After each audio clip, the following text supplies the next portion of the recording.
Welcome to the NBA Coast to Coast podcast brought to you by thelines.com. Coming to you from the West Coast, Josh Lander, joined by Nate Weitzer. He's on the East Coast. And we're going to forget about Thursday night. Nate and I both remember a time where we had no bet Thursdays because it's just a bunch of weird games, teams on back-to-backs, the Celtics traveling immediately after their starters play 40 minutes to Milwaukee on a plane to then play the Bucks. That seems pretty fair. So a lot of blowouts last night. I don't think there were a lot of happy NBA fans or bettors, but we will press on to a much more robust Friday night slate here, Nate, with 10 games on it for us. So this is Best Bets. Make sure to like and subscribe to that page and check out the play of props that we're bringing you each and every weekday as well. Also want you to head to thelines.com. Use everything we're putting up on the site, especially that odds finder tool that we have under the NBA tab. Make sure you're getting the best juice and odds available to you from all of these books giving us NBA bets this season. Nate, let's go ahead and get into your first best bet here on Friday night. Yeah, same look we had on Tuesday where Orlando was at Minnesota, and we said, look, if Paolo goes under his points prop, they're not winning this game, and they got smacked. They were down 30 in the third quarter, I believe. So I'll do it again here. Paolo under 26.5 points at Miami and the Heat to win, plus 175. I think you can take the -3, and then you're going up to plus 210, maybe a little bit on that. But look, I mean, the Magic, they have jumped up a bit, some good teams, including at the start of the stretch without Franz Wagner. And full respect to them, like, they grind out wins. But, like, now you're facing the grinders of all grinders at home, the Miami Heat, who, you know, we used to not bet in the regular season. But honestly, like, I'm riding with them right now. When they're at home and they have Bam Adebayo, 9-3 straight up. And they've covered 5 straight as favorites, lost 3 straight as dogs. So it is predictable. And guys have been in and out in terms of role players, but not a big deal. I mean, Hero and Caleb Martin are technically questionable tonight. Lowry and Jimmy are going to be out. Jimmy's been out for a while, but like, whatever. Like, you tell me Jaquez gets more usage, Josh Richardson more time off the bench, Jovic going to play more. Like, this is the Miami Heat who just extended their coach, who is maybe the best in the NBA, and in their last 11 since getting banned, they're allowing the 5th fewest points, 4th lowest 3-point percentage. They've beaten Orlando 7 straight times at home, plus 11.5 net rating. Orlando scoring under 100 points in those games. And the individual matchup for Paolo is pretty much as tough as it was against Minnesota, where he came out with a huge usage rate still, tried to keep it rolling the way he did against the Nuggets and Hawks, but it didn't work. I mean, held mostly because he wasn't able to get to the line against a team that doesn't foul, right? 1 for 4 from the free throw line after 40 free throw attempts his previous 3 games. Miami is 4th in terms of limiting free throw attempts. They just held OKC to 16 and SGA to his lowest free throw total in 17 games, keeping him under his total. Did lose the game, but, you know, I don't think that the Magic have the same kind of supporting cast without Franz Wagner again that we would expect to see from OKC, other guys stepping up. I mean, Paolo in his career against the Heat, 4 games, 15.5 points per game. He's a -32, 93 offensive rating, and 3 of those were at home. So much tougher ask here going up to Miami and trying to beat the big brother in the state.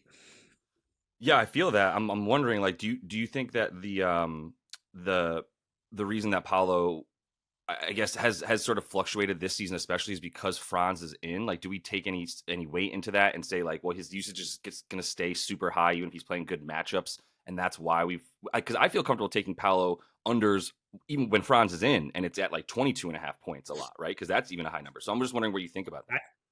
Yeah, I think the usage will stay high here, but I think it's to the team's detriment when you face a tough matchup like Minnesota, which is what we saw. Like, he shot the ball 22 times, and where did it get them? Right. Got them down by 25 points, because, like, why are you forcing it?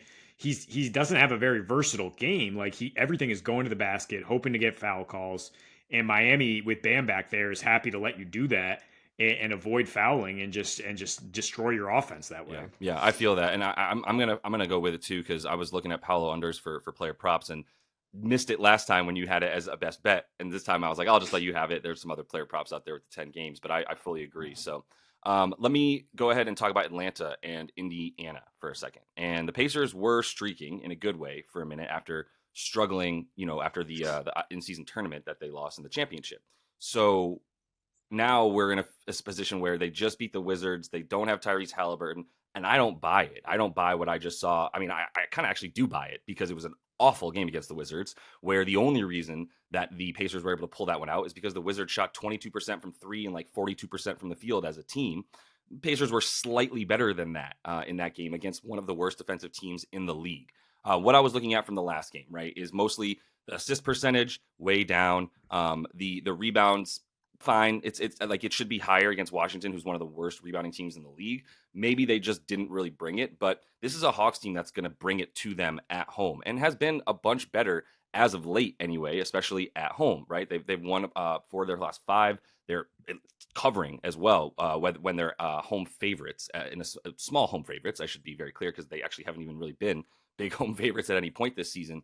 But that's really what I'm looking at is like the transition defense for Indiana was just as bad as it's been. It was really bad against the Wizards. And like I said, they just got the benefit of some really bad 3-point shooting more than anything from the Wiz in that game. The Hawks, I don't think they're going to get that same level of sort of like leniency, if you will, right? To just not play that good a defense. The offensive rating for the Hawks, it's better at home. The defensive rating is terrible. They're comparable to the Wizards. But this is going to be a game that I don't think is as smooth or as clean as you might think. The Pacers in their last game against the Wizards, they were getting out into transition, but they were giving up those points as well. And like I said, the open shots that they took, they had, I love to look at my box scores and see open shots versus covered shots, right, on defense. And it was up about 65% of their shots were contested in this last game, which is like absurd, like wild, because like the Wizards don't play defense, but the Pacers just aren't moving the ball, right? I was watching that game just going a lot of standing around, and probably because they're used to doing that with Halliburton when he's out there. It's really not that tough to stand around, just slide with Halliburton, just watch what he's doing and play off of him and rotate into the spaces that he leaves. And that's just not, there's nobody to do that anymore, right? Like Nembhard still did get his assists. He's the only one though, right? In the last game, I think he ended with 6 or so. And he's the only one who's getting dimes because of the fact that like, that's what they rely on, is that's the only way that they get those dimes. So with the way that it's super choppy, I just think that the Hawks are going to outscore them, but I don't really think it needs to get to 252.5 either, right? We just saw a huge under for the Pacers when they played the Wizards because of that awful shooting percentage. I don't really see it going up, right? If it was like a good defense that they just played and now they're playing a bad defense in the Hawks, I might say, oh, okay, maybe the Pacers will come along for the ride a little bit more. They just got shut down by the Wolves or the Heat or what have you. Not the case, right? It's just going to be a stagnant offense. We've seen them have one good offensive game, and that was against the Heat without Bam Adebayo, which was really interesting this season without Halliburton, right? In the other games, real big time struggles on defense. Obviously, on offense, especially the Timberwolves and the Celtics, 2 of the best defensive teams in the league. That'll happen. But then when it comes down to the other 2 games, including that one against the Wiz, I'm just like, I don't trust this offense without Halliburton for the entirety of a whole game. Yeah, and I think that's where I lean more is the under or Hawks money line plus under. I don't trust the Hawks to cover. I think they're still the worst team in the league against the spread. I mean, the Pacers could fall apart though without Halliburton. But the Hawks have been playing a little bit better defense for sure since they got Jalen Johnson back. I mean, they have some quality performances at home. Couldn't shut down SGA and the Thunder in an over there, but held the Kings down to just 110 at home. Would have held the Sixers under this total last night or 2 nights ago if not for overtime. So maybe they hold the Pacers under their team total, and that's the way you want to go with it. Minus 5.5 is a little scary for me for just this Hawks team that finds a way to get in their own way. But yeah, I mean, Pacers without Halliburton, let's fade them.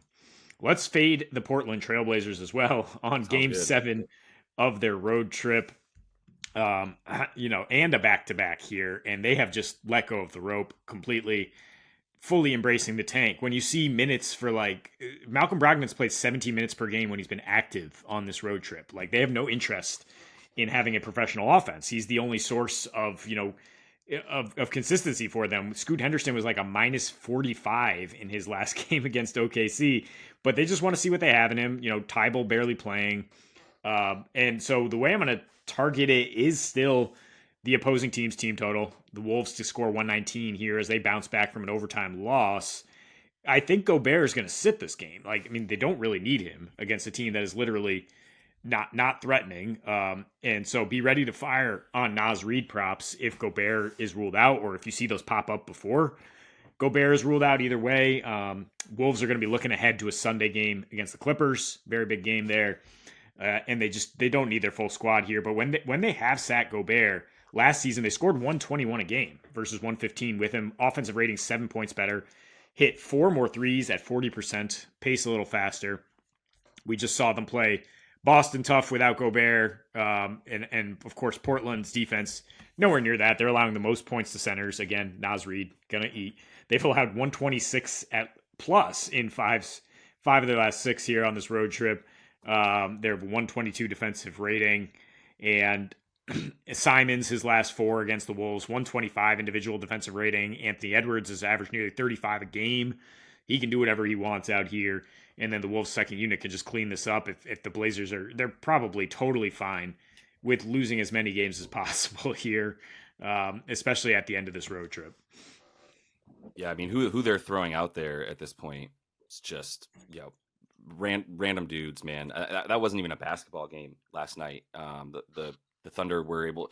The Thunder had their starters in with 6 minutes into the third quarter, and they were up by 50. And we almost lost the Chet under as a result of that.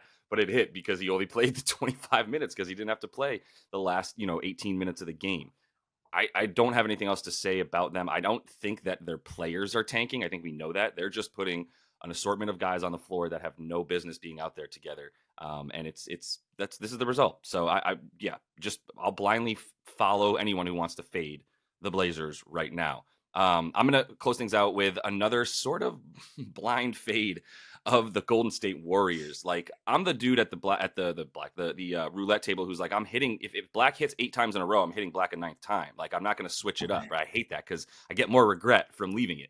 Steph is coming. I don't know when he's going to drop 42 on 9 made threes. It's coming.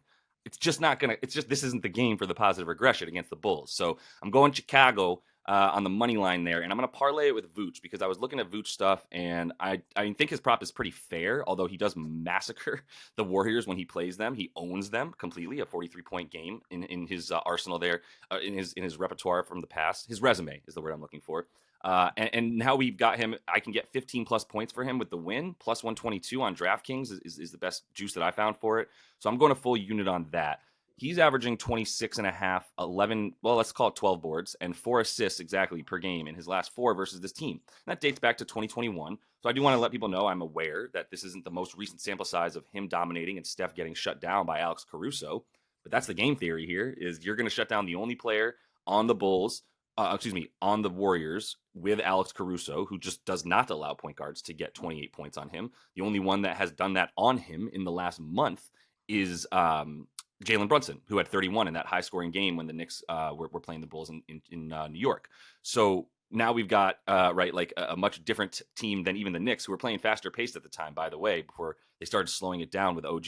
And now, like I said, with the Dubs, like it's all wrong. It's all gone. We just saw them get blown out. I was actually at that game where Brandon Ingram failed to get his points because the game was over by the second quarter. It was like 52-30 in the second quarter of that game. And I expect more of that. Like, there's no cohesion here. If you want me to just look at what the Dubs used to do and look at what they do now, and it's just all gone, man. I start this every time I talk about them, but it's the true shooting percentage that bailed them out of so much stuff. True shooting percentage was a result of good ball movement and open shots, not just having the 2 best shooters in the league. It was a result of the ball finds energy, so you keep moving it kind of style of play that Steve Kerr put out there. And now their assist percentage is way back down when it used to be up in the top 5 for the majority of their dynasty run, if you will.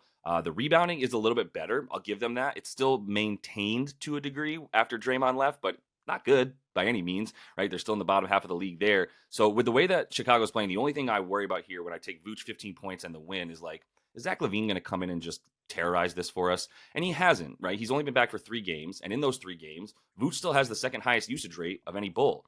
In fact, he's only behind Kobe White. So DDR and Zach LaVine have taken a slight back seat to those 2 dudes. I haven't looked deeper into why, but I do know that Vooch is getting the shots up and that Zach LaVine hasn't cut into his stuff yet, right? He's still averaging this. He's gotten over this prop twice since coming back, just didn't even play that many minutes against the Hornets, right? And then had a really good game in overtime against the Rockets last game. So I'm just putting the points out there. The rebounds are super high. Not that you can't get rebounds against the Dubs, but they are a slightly better rebounding team. And I didn't add the assists, even though I see Vooch getting all these assists recently, because he's still only averaging 6 potential assists on these 4 assists that he's getting per game over the last like 10 games. Right. So I don't trust that necessarily because it's not there. Like the volume of potential assists isn't there for him. He's hitting at a way higher clip of, than I would normally assume. Like 50 to 55% of a success rate on your assists versus potential assists is a lot more reasonable than the like 80% that he's at. Right. So I'll go ahead and just keep it to the points and take 15 plus with the win for Chicago. Yeah, and fine putting some of that exposure on just Vucevic to top the prop. 17 and a half points is his core bet, right? Yeah. I mean, he split time with Drummond in the first 2 games back and then was totally unleashed, 41 minutes, 18 and 5 in that Houston matchup, like you said, and he's eaten against the Warriors, so no qualms there following Vooch for me. Let's do it. That is all the time we have for you in this one. Continue to follow along. Also, would look at La Flama Blancas. I forgot to say that. Kobe White might be a good bet as well, and we have to say La Flama Blanca in any episode that we can. So maybe some Kobe White love in there as well. But that is all the time we have for you guys. Continue to check out these videos with us. Subscribe to the page if you would. We also have Play Up Props up as we do each and every weekday. So until we see you next, happy betting.